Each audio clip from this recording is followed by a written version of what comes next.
Gracias, líderes, por estar conectados de nuevo aquí en nuestra clase sobre el pensamiento en este nivel intermedio de la certificación internacional de liderazgo. Gracias por hacer un esfuerzo extremo por terminar la certificación. Gracias por acercarte a tus mentores, a tus tutores académicos y gracias por formar parte de este plan de multiplicación que nos tiene extremadamente emocionados y del cual sabemos que tú no solo formas parte, sino que también vas a formar parte, valga la redundancia, de ese contingente de multiplicación que va a llevar el mensaje del liderazgo a todo aquel círculo en donde tú te desempeñes o te encuentres. Qué importante han sido todas estas clases que hemos estado viendo acerca del pensamiento y las diferentes formas en las cuales los líderes debemos de pensar y por qué debemos de pensar correctamente. Cuán importante es darle tiempo, dedicarle tiempo a nuestras actividades diarias para poderle dar forma a todos esos pensamientos que nosotros tenemos. Y hoy no va a ser una de esas excepciones a la regla, porque hoy vamos a ver algunas otras formas de pensamiento. Hoy vamos a entrar en una nueva dinámica que se llama el pensamiento de posibilidades y el pensamiento reflexivo. Y por qué es importante el pensamiento de las posibilidades y por qué es importante el pensamiento reflexivo. ¿Por qué es importante el pensamiento de las posibilidades? Porque el pensamiento de las posibilidades te da opciones y te hace ver cosas que son imposibles como posibles, mientras que el reflexivo te permite analizar los hechos, te permite analizar los antecedentes y cuestionar inclusive las cosas que los demás te están diciendo que son imposibles de realizar, tú las vas a poder realizar si reflexionas debidamente sobre las actividades que tú estás realizando. Entonces, bueno, vamos a compartir aquí la presentación y vamos a comenzar con la clase de hoy, ¿verdad?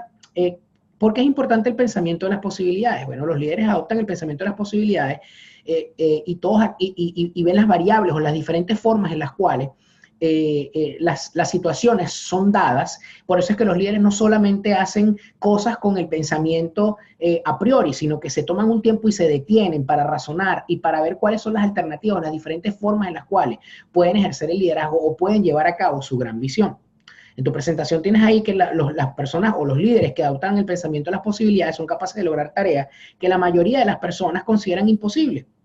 Hay aquí varias razones por las cuales ustedes deberían de considerar el pensamiento de las posibilidades. La primera razón es que el pensamiento de posibilidades te abre otras posibilidades. ¿Por qué? Porque tú no tienes limitaciones en cuanto al pensamiento. Es decir, tú simplemente ves lo que está ocurriendo y en lugar de decir, esta es la única forma que hay que hacer, o como yo tenía un jefe que decía que a todo aquel que en el trabajo dijera, ¿por qué esto se está haciendo de esta manera? Y contestarán, porque siempre se ha hecho así, hay que votarlo. En cambio, un líder que maneja el pensamiento de las posibilidades, ¿verdad? Tiene la mente abierta a otras oportunidades o a otras variables que puedan desencadenar en realizar de manera efectiva cada una de las áreas del liderazgo donde se está desempeñando y no se limita única y exclusivamente a una forma de hacerla, porque sería de tontos pensar que si tú estás haciendo las cosas siempre iguales y no tienes resultados, podrías obtener un resultado diferente. El pensamiento de posibilidades además atrae hacia usted a otros pensadores de posibilidades. Cuando tú no te limitas, no tienes paradigmas y tu pensamiento está abierto a escuchar otras opciones, generalmente vas a atraer hacia ti a personas que están dispuestas a darte otras opciones, a apoyarte o a valorar inclusive lo que tú estás haciendo en ese momento y darle un justo valor o apoyarte a través de su propia sabiduría o de su conocimiento sobre otras alternativas posibles que se encuentran en el entorno en el cual tú te estás desenvolviendo. El pensamiento de posibilidades te crea nuevas oportunidades y es que es obvio, porque si tú solamente estás pensando de una única manera, pues las oportunidades se van a abrir única y exclusivamente si tú le das posibilidades a tu mente de poder desarrollar nuevas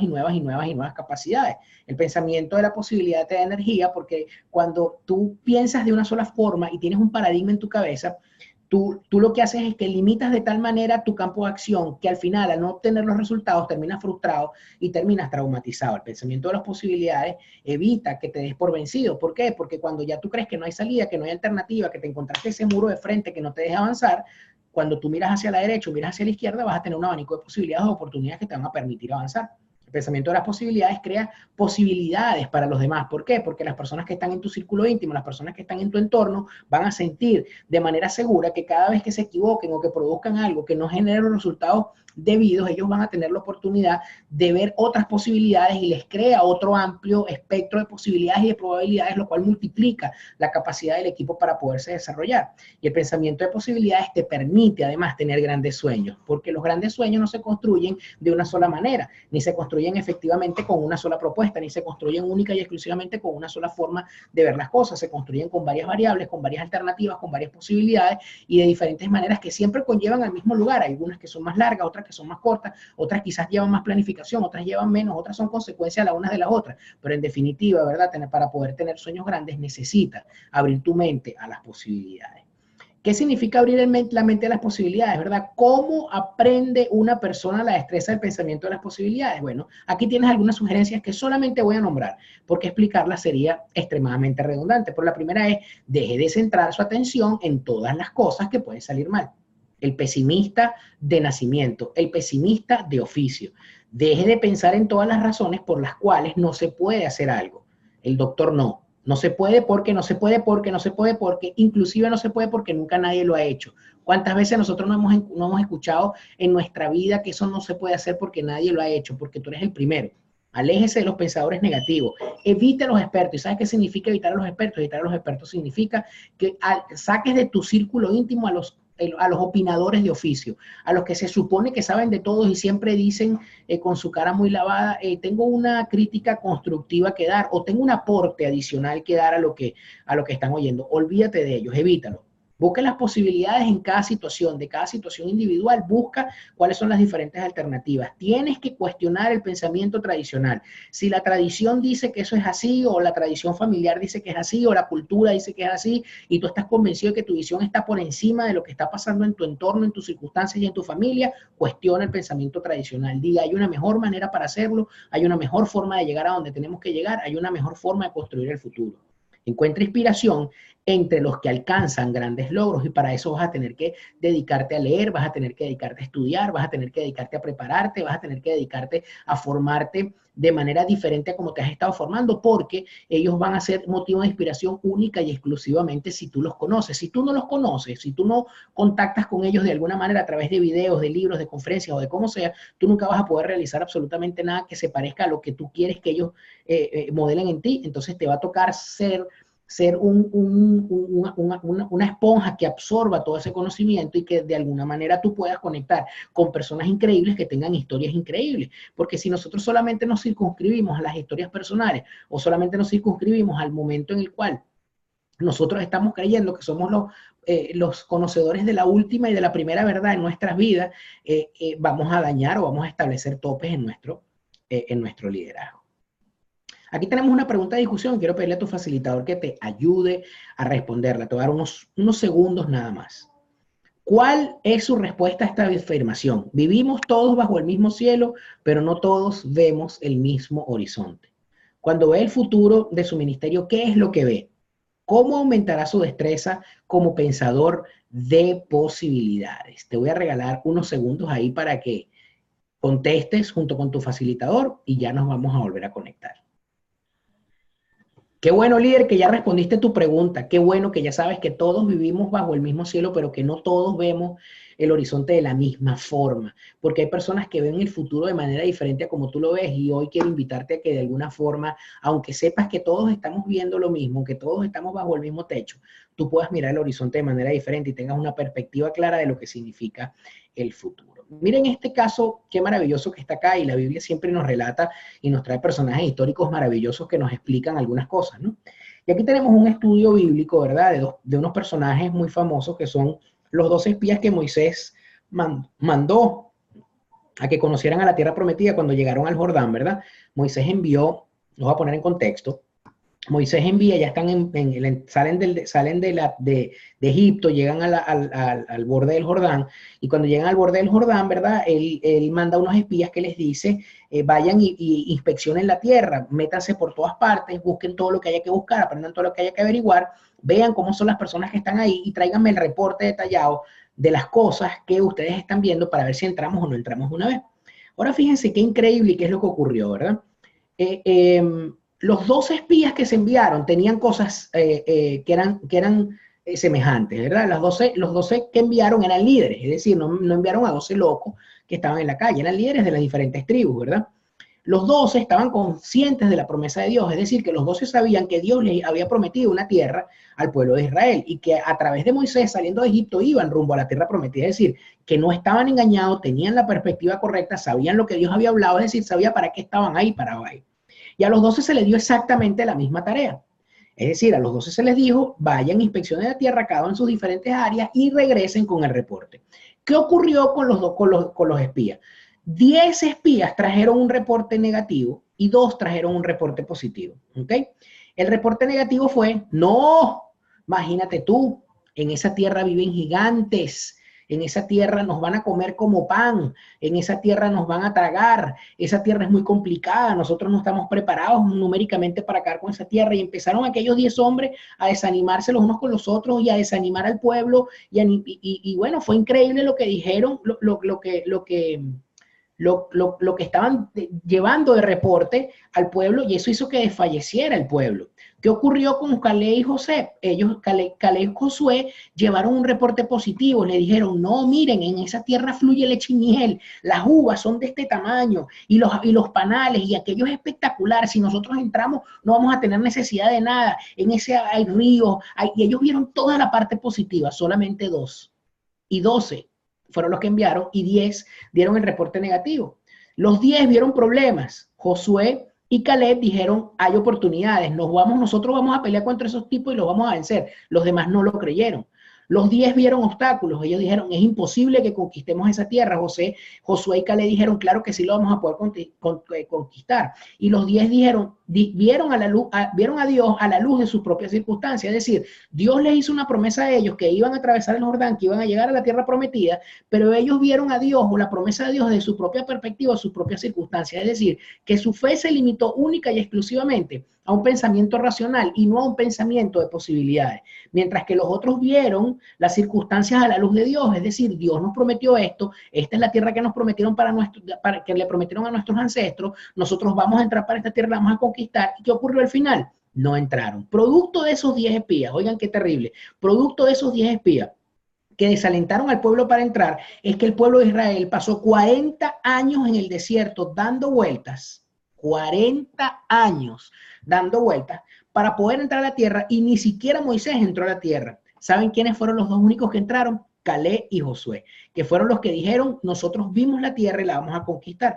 Josué, ya les hablé de él, era el edecán de Moisés. Josué fue el discípulo de Moisés, fue el que tomó el mando, el trono, el que tomó el trono, no, el que tomó el mando en el liderazgo una vez que Moisés murió. Y fue el que llevó entonces al pueblo a la tierra prometida y distribuyó la tierra entre las 12 tribus de Israel. Pero Caleb Caleb tenía 80 años, y Caleb, cuando distribuyeron a suerte la tierra, es decir, que dijeron, hagan como una lotería, pues pusieron en un bowl unos papelitos, a ti te va a tocar la tierra para allá, a ti para el este, a ti para el noreste. Caleb le dijo, no señor, a mí no me vas a dar mi parte a suerte, porque cuando yo fui contigo, Moisés dijo que todo lo que pisara la planta de los pies, él no los iba a entregar, y yo pisé aquel monte, así que aquel monte es mi heredad, y me lo vas a entregar porque tengo 80 años, pero estoy tan fuerte y tan robusto como aquel día cuando lo pisé, que tenía 40 años. Y yo digo, de verdad nosotros tenemos perspectivas así, es decir, 40 años después de haber estado en el desierto, producto de 10 tipos que no fueron capaces de ver la tierra prometida desde la perspectiva de las posibilidades. Esperó 40 años, y cuando llegó a los 40 años, él pudo haber dicho, oye, yo tengo 80,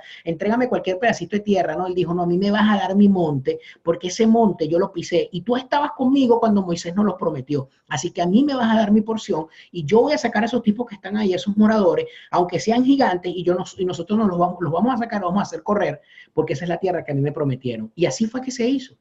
Yo te pregunto, ¿cuál es tu capacidad de ver las posibilidades? ¿Tienes la misma capacidad de los dos espías, de Josué y Caleb, o tienes las posibilidades solamente en tu mente recortada como la de los 10 espías? Piensa por un momento en eso. ¿Qué es lo que hace el pensamiento de las posibilidades? Bueno, el pensamiento de las posibilidades determina nuestro enfoque en la vida. Determina la forma en la que tú vas a ver las circunstancias en el futuro y no en el presente. Atrae a nuestro equipo a los ganadores y no a los llorones. A menudo es la única diferencia entre el éxito y el fracaso. Así como la actitud de inicio es la que determina cómo van a terminar las cosas, la mentalidad de posibilidades es lo que te va a dar la perspectiva correcta para el éxito o para el fracaso. Si tú desde el primer momento en que arrancas ves la posibilidad del éxito como imposible, el fracaso te va a alentar. Con frecuencia convierte los problemas en bendiciones. Tú cambias la adversidad en éxito. Y por último, facultas a los demás para que alcancen su potencial. ¿Por qué? Porque cuando tú ves diferentes posibilidades, tú desarrollas un equipo de ensueño al cual tú le vas a poder dar diferentes actividades para que realicen dentro de sus habilidades y talentos naturales cuáles son las actividades que tienen que ver con las posibilidades que se están mostrando. Ahora, la ley del magnetismo dice, aquí le voy a pedir a tu facilitador ya que se prepare para la discusión, la ley del magnetismo en las 21 leyes irrefutables del liderazgo dice, ¿quién es usted? Es a quien atrae. Esto no sale ahí, eso es bueno en algunos casos, pero a veces no es tan bueno. Si usted tiene un equipo de personas negativas, ¿cómo puede estar contribuyendo su liderazgo a la atmósfera negativa de su equipo? Escoja esta semana una cuestión desafiante y practique con su equipo la destreza del pensamiento de posibilidades. Líder, te voy a dar nada más 30 segundos para que tu facilitador te permita responder esa pregunta personal. No la discutan, solamente discutan si quieren la parte de quién es usted, es a quien usted atrae y ya nos vamos a conectar de vuelta. Qué bueno que estás de regreso. Gracias, líder, por aprenderte la ley del magnetismo. Y si tú tienes habilidades negativas, créeme que lo que vas a recoger son personas negativas. Miren, aquí tienen un personaje bíblico que se llama Elías, uno de los grandes profetas de la antigüedad de la Biblia. Es un personaje histórico que me fascina por todo lo que representa.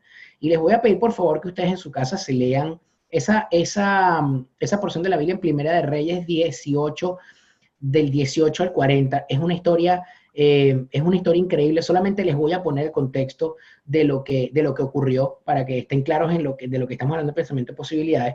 Pero quiero que ustedes de verdad tomen el tiempo para leer eso y se lean esa historia. Por eso es una de las historias más fascinantes que yo he visto y que he leído en los últimos tiempos en la Biblia. Fíjense. Elías era el único profeta de Dios que quedaba cuando Jezabel y Acab gobernaban en Israel. Dice la Biblia, y así es la descripción cuando hablan del rey Acab, dice que ni antes ni después hubo un rey tan malo, ni tan perverso como el rey Acab. Es decir, que hizo el de todos los reyes. Fue el que hizo lo más malo delante de los ojos de Dios. Fíjense que era tan increíble que en aquel tiempo Acab se casó con Jezabel y Jezabel era una sacerdotisa de una diosa pagana que se llamaba Acera. Entonces esa sacerdotisa convirtió el culto de Acera como el culto oficial del pueblo de Dios y Acab, que era rey, permitió que eso ocurriera, quitándole a la gente la posibilidad de ir al templo de Dios y convirtieron el templo de Dios en un lugar de adoración de dioses paganos. Imagínense la locura. Entonces los levitas, ¿verdad?, que eran los sacerdotes de aquella época, no tenían trabajo, no tenían oficio, estaban dedicados a otras cosas porque nadie iba al templo y nadie dejaba diezmos y ofrendas para poder mantener o sostener a la tribu de Leví. En ese tiempo solamente quedaba Elías, la perversión había llegado a su máxima expresión y Elías era el único profeta de Dios que quedaba en ese entonces. Entonces un día, ¿verdad?, él se presenta delante del pueblo y les dice, miren, llegó el momento de decidir quién va a ser el Dios del pueblo de Israel. Si va a ser el Dios de Israel, que siempre fue, o va a ser el Dios de estos sacerdotes de Baal. Baal era uno de los dioses a los cuales ellos adoraban. El escenario era así, había 400 sacerdotes de Baal y Elías estaba solo. Es decir, 400 personas que invocaban al culto de Baal, todos estaban de punta en blanco, vestidos de blanco como unos paleros o como unos macumberos. De hecho, todo el ritual es un ritual como de santería, narrado ahí en la Biblia, porque dice que se perforaban los cachetes, se cortaban la piel, etcétera. Y ellos están ahí están parados frente al pueblo. Entonces él los reta y les dice, mira, el Dios que sea el Dios de verdad, que conteste nuestras oraciones. Vamos a poner aquí, ¿verdad?, un sacrificio en el altar y pídale ustedes a su Dios, y el Dios que consuma con fuego sin que nadie encienda la leña, o sea, que mande del cielo fuego, es el Dios verdadero. Entonces los sacerdotes de Baal invocaron todos sus rituales, sus cochinadas, se cortaron, hicieron toda la brujería, soplaron, brincaron durante todo el día y no hubo manera de que se encendiera el altar. Y resulta que Elías, después de que terminaron y se burló de ellos, imagínense el compromiso, dijo, Señor, si tú eres Dios, entonces haz que descienda fuego del cielo. Pero antes de eso, ¿verdad?, le pidió a unas personas que estaban ahí que derramara unos cántaros de agua, 12 cántaros de agua sobre el altar. Es decir, que además lo mojó la leña, mojó las piedras. Y dice que era tanta el agua que corría por alrededor, que abrió una zanja alrededor del altar para que el agua reposara ahí. Y dice que él oró y cayó fuego del cielo y consumió la leña, el agua, el altar y consumió todo. Y en ese momento, ¿verdad? Dijo, ahora entonces ustedes ya saben quién es el Dios verdadero, y dice que el pueblo fue y mató a los sacerdotes de Baal, y a partir de ese momento se acabó como la idolatría loca que había en el país. Eso le trajo consecuencias a Elías increíbles, porque bueno, después lo persiguieron para quererlo matar, etcétera. Pero fíjense que mientras los demás estaban viendo que era imposible, porque no, lo que reinaba en ese momento era que Baal era el gran Dios al cual esta gente adoraba, ellos estaban de punta en blanco, él vio una sola posibilidad y dijo, si Dios es verdad, yo voy a orar porque esto ocurra, ¿no? Y a veces nosotros nos tenemos que enfrentar a situaciones en la vida y en el liderazgo que son así, que es decir, retar nuestra propia fe, retar nuestras propias posibilidades, retar nuestras propias capacidades y decir, mira, lo que Dios prometió lo va a cumplir, lo que Dios dijo que va a hacer, lo va a hacer, lo que va a cumplir en mi vida, en mi familia, en mi país y en lo que Él dijo que es promesa de Él porque está en la Biblia. Eso se va a tener que cumplir. Y contra todo pronóstico, tú en algún momento de tu vida te vas a tener que comportar como Elías y vas a decir, si Dios es Dios, entonces que haga esto. Y fíjense que fue lo que hizo Dios. Su Dios era mayor que todos los dioses paganos. Su fe era más fuerte que sus temores y su determinación era mayor que sus reservas. Él estaba convencido de que nada más había quedado él solo como profeta, que él había quedado solamente único como hombre de Dios en ese momento contra todas las aberraciones que estaban ocurriendo en el país. Y él se atrevió a invocar el nombre del único y verdadero Dios, y Dios le respondió. Quiero pedirle a tu facilitador que te conecte un momentico acá y que te ayude a responder esta pregunta de facilitación. ¿Cómo es la fe? ¿Cómo es la fe un ingrediente clave en el pensamiento de las posibilidades para un líder cristiano? ¿Cómo creen ustedes que es la fe? Ya nos vamos a volver a conectar. Líderes, sin fe es imposible agradar a Dios. ¿Cómo podemos hacer para adoptar las lecciones del pensamiento reflexivo? El pensamiento reflexivo es vital para el crecimiento personal. Nadie puede crecer si no tiene posibilidades. Nadie puede desarrollarse si no ve todas las posibilidades, si solamente está viendo circunstancias, pero implica estudio y evaluación. El pensamiento reflexivo, líderes, te permite que tú puedas comprender y aprender de tus errores. Y como dice ahí, decidir qué acciones deberían ser repetidas y determinar las que debería ser cambiado. Y qué importante es que nosotros podamos ver el pensamiento reflexivo como parte del liderazgo, porque nosotros podemos reflexionar cuando tenemos las posibilidades y tenemos las alternativas, reflexionar y pensar cuál de esas alternativas son las alternativas correctas. Fuera de cámara estaba compartiéndoles a sus compañeros, lástima que ustedes lo están viendo grabado, estaba compartiéndoles una vivencia personal sobre lo que significa tomar una decisión correcta y una decisión impopular, una decisión popular. Pero lo que quiero llevarte hoy a entender es que la reflexión, o lo que te convierte en alguien que se sienta a pensar, y por eso es que es tan importante que los líderes no tomen decisiones basadas en las emociones, que no tomen decisiones con las vísceras, que no porque las emociones gobiernen tu cuerpo en algún momento tú puedas tomar una decisión, sino que en el liderazgo tienes que reflexionar y a veces tienes que meter la cabeza en una cava con hielo, o meter la cabeza en el refrigerador o en el congelador de la nevera para poder enfriar la cabeza y pensar con cabeza fría algunas decisiones y algunas cosas que tienes que hacer. Qué importante para nosotros debe ser la reflexión, y qué importante debe ser convertirte en alguien reflexivo para poder llegar a donde tienes que llegar. ¿Cómo es el pensamiento reflexivo, líderes? Aquí tenemos un caminito. El pensamiento reflexivo, en primer lugar, ¿verdad?, te ayudará a obtener una perspectiva verdadera. Luego te va a eliminar el lastre emocional de tus pensamientos. Te asegura la toma de decisiones. Te destaca con mayor claridad el panorama global. Te transforma la experiencia en perspicacia. Y por último, te proporciona consejo y dirección en el futuro. Y solamente quiero detenerme a señalarte dos cosas aquí. Solamente quiero señalarte dos cositas. Esta es la primera, ¿verdad? La primera es que el pensamiento reflexivo hace más segura las decisiones que tomas, ¿verdad? Y que además te quita la posibilidad de tomar las decisiones basadas en las emociones. Cuando nosotros tomamos decisiones basadas en las emociones, les líderes, lo más probable es que tomemos decisiones equivocadas. Todos en el liderazgo tenemos que tomar decisiones en frío y decisiones que a veces vas a tener que tomar en fracciones de segundos. Y vas a tener que desarrollar una habilidad extraordinaria para poder tomar decisiones en fracciones de segundos utilizando el pensamiento reflexivo. No es que tú vas a decir, no, ya va, vamos a dejarlo para mañana. Va a haber cosas que vas a poder decidir mañana. Va a haber cosas en las que puedes reflexionar mañana, pero va a haber otras cosas que vas a tener que decidir así, en segundos. Y una vez que decidas en segundos, vas a tener que entonces pensar que tus emociones no te pueden dominar y que tus emociones no te pueden gobernar, porque si te gobiernan, no vas a llevar esto a ninguna parte. ¿Cómo se practica entonces el pensamiento reflexivo? Bueno, lo primero que tenemos que hacer es programar un tiempo en el calendario para pensar de manera reflexiva. Tienes que tomar un tiempo para reflexionar, así como tienes que tomar un tiempo para pensar, tienes que tomar un tiempo para reflexionar. ¿Para reflexionar en qué? En las decisiones que tienes que tomar y por qué tienes que tomar decisiones sabias. Tienes que pararte a pensarla. Tienes que encontrar un lugar para pensar donde tengas un mínimo de distracciones, tomar tiempo para examinar las experiencias pasadas, hacerte estas preguntas todos los días. ¿Qué he aprendido hoy que me ha ayudado a crecer y cómo puedo aplicarlo en la vida? Y esa es una de las máximas lecciones de mi vida y de mi liderazgo. Todos los días me pregunto, ¿qué aprendí hoy? Pero en la mañana, cuando me paro y oro, le digo al Señor, Señor, dime qué me tienes que enseñar hoy. Dime qué tienes que aportarle hoy a mi vida.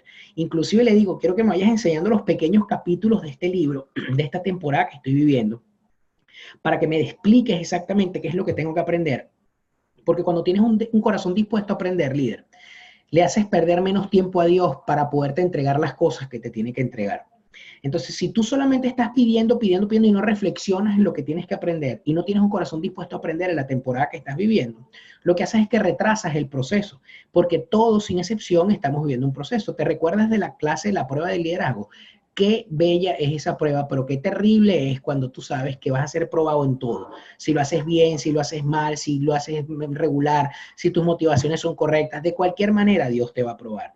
Entonces el pensamiento reflexivo, ¿verdad? Te va a permitir entonces aprender cosas en la vida y por último te va a ayudar y vas a tener que hacer, ¿verdad?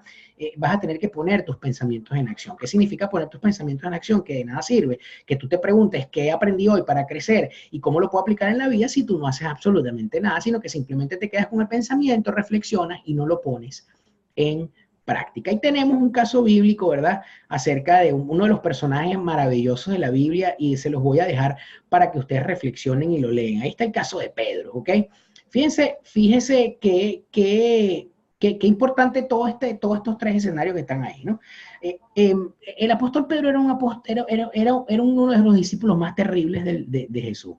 Era uno de los discípulos con un temperamento terrible, era un tipo iracundo, era un tipo emotivo, era un tipo carismático, era un hombre que llevado por las emociones al máximo, pero era un hombre que era una pieza clave, y aquí tenemos cuáles son las características las características de Pedro, ¿no? Características de Pedro era que era un líder clave, ¿verdad? Siguió a Jesús a la distancia, ¿verdad?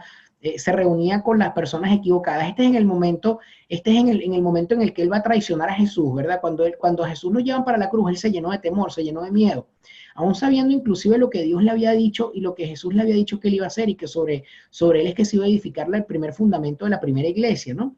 Y a lo mejor él pensaría que la responsabilidad era muy grande, pero ciertamente la responsabilidad era muy grande, pero en ese momento, fíjate que él era uno de los líderes claves para los discípulos, es decir, él ejercía el liderazgo, estaba en el círculo íntimo de Jesús, pero en ese momento él comenzó a seguir a Jesús desde la distancia, no se atrevió a acercarse mientras le daban los azotes, le dio temor, no se atrevió a ayudarlo a cargar la cruz, le dio miedo, comenzó a reunirse con las personas equivocadas, mostró su cobardía, es decir, dijo, cuando le preguntaron, ¿tú no eres de los discípulos de Jesús? Él dijo, no, yo no soy. Y producto de eso, entonces, negó al Señor. Luego se dio cuenta de su fracaso y lloró amargamente. Y esas son las consecuencias de tomar decisiones con las emociones.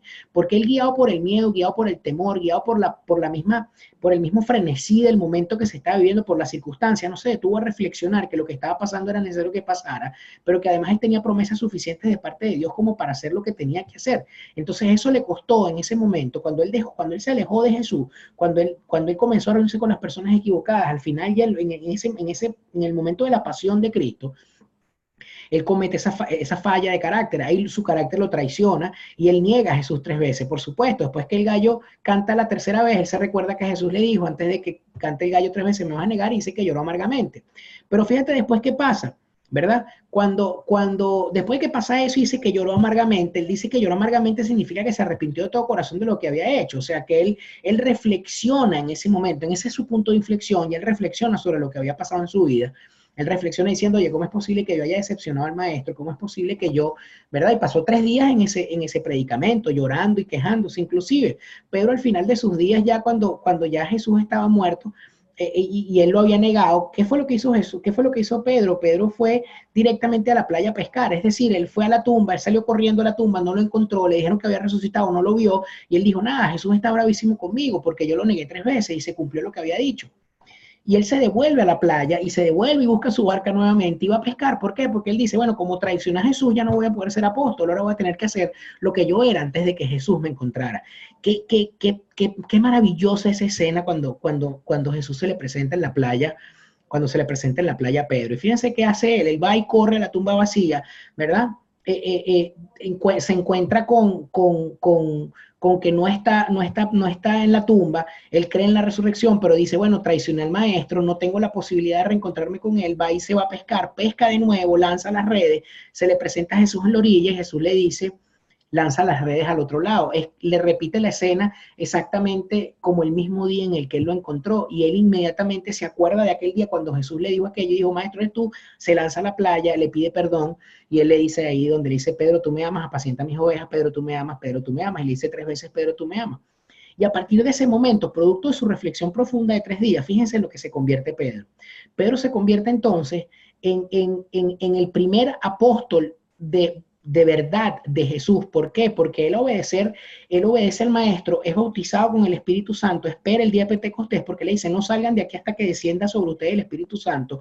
Ellos son impartidos y llenos del Espíritu Santo, ¿verdad? Se le quita la cobardía, se le sustituye la cobardía por audacia, anima a los demás creyentes a que permanezcan firmes, ¿verdad? Ante los juicios acalorados, ¿verdad? Y se convierte en sumamente influyente. Y además Pedro, producto de ese pensamiento reflexivo que lo hace como volver en sí y devolverse hacia el momento en el cual en el momento en el cual él se encuentra de nuevo con Jesús, él es el primer discípulo de Jesús que se para frente a una multitud de 3.500 personas, ¿se pueden imaginar eso? A decirles, oigan, vengo a hablarles de Jesús. Y es el primer día que se convierte en la iglesia sin Jesús, se convierte en 3.500 personas y se les hace el llamado para decirles, arrepiéntanse de sus pecados y reconozcan a Jesús como su Salvador. De todos los discípulos que tenía Jesús, de todos, el único que se iba a atrever era Pedro. Por eso es que Jesús escogió a Pedro, porque todos los demás, ninguno de ellos se hubiera atrevido ese día de frente a esa multitud a pararse y predicarle a la gente. Ahora, ¿qué pasaría? ¿Qué hubiera pasado en la historia de la humanidad si Pedro no se hubiera arrepentido, no hubiera reflexionado y se hubiera tomado por sus emociones? Lo más probable es que hubiera hecho lo mismo que hizo Judas. Judas no se arrepintió, Judas fue tomado por sus propias decisiones y Judas, ¿qué hizo? Se suicidó. Ahí tienen entonces el caso bíblico, se los voy a dejar para que lo lean, ¿verdad? Y ustedes lo verifiquen en su casa. Pero quiero pedirle a tu facilitador que los ayude a responder esta pregunta. ¿Crees que los errores pasados de Pedro le recordaban diariamente su necesidad de depender del otorgamiento de los poderes del Espíritu Santo? ¿Cómo le ayudaron a Pedro las lecciones de los fracasos pasados para madurar su fe? Esa es una pregunta personal que tú vas a tener que reflexionar. Vas a tener que leer bastante. Te va a encantar la historia de Pedro, pero te invito a que lo leas con detenimiento y contestes esa pregunta en tu casa. Qué fascinante la historia de Pedro. Te pido por favor que pase lo que pase, no dejes de leértela. Y aquí tenemos un personaje bíblico sobre Saúl que está en 1 Samuel 13, 1, 22 y 15, 1, 35. Te voy a pedir por favor que te la leas en tu casa, que la estudies en detenimiento, ¿verdad? Que lo hagas tuyo, ¿ok? Y que con tu guía y tu material puedas responder esta pregunta de discusión. Y quiero pedirte, ¿verdad?, que te lleves para tu casa de tarea esta pregunta de evaluación. ¿Cuándo fue la última vez que se detuvo a pensar reflexivamente en una experiencia pasada, escribió las lecciones aprendidas y cómo las has aplicado en tu vida? ¿Cuántas veces te has parado a escribir en un cuaderno eso? Ya les dije que los viernes, los posts de los viernes los escribo en mis momentos de reflexión y digo, ¿qué aprendí de esto? ¿Qué aprendí de aquello? Hoy, ayer leí una frase que me encantó y la posteé. Voy a escribir un post de eso. Decía, Jesús utilizó la vasija y la toalla para lavarle los pies a sus discípulos, mientras que Poncio Pilatos utilizó la vasija y la toalla para lavarse las manos, librarse de responsabilidad y liberar a Barrabás. He aquí la diferencia entre una decisión difícil y una decisión popular. Uno tomó la decisión difícil, amar a sus discípulos, lavarle los pies, ser servidor de ellos. El otro decidió librarse de responsabilidades y liberar al convicto número uno del reino del Imperio Romano en lugar de liberar a Jesús. Aplicación. Al final de este mes, aparte por lo menos 2 horas para hacer una revisión de las actividades de este mes conforme, repasa asuntos individuales de su calendario y hágase las siguientes preguntas. ¿Qué salió bien? ¿Qué salió mal? ¿Qué aprendí? ¿Qué puedo hacer de manera diferente la próxima vez?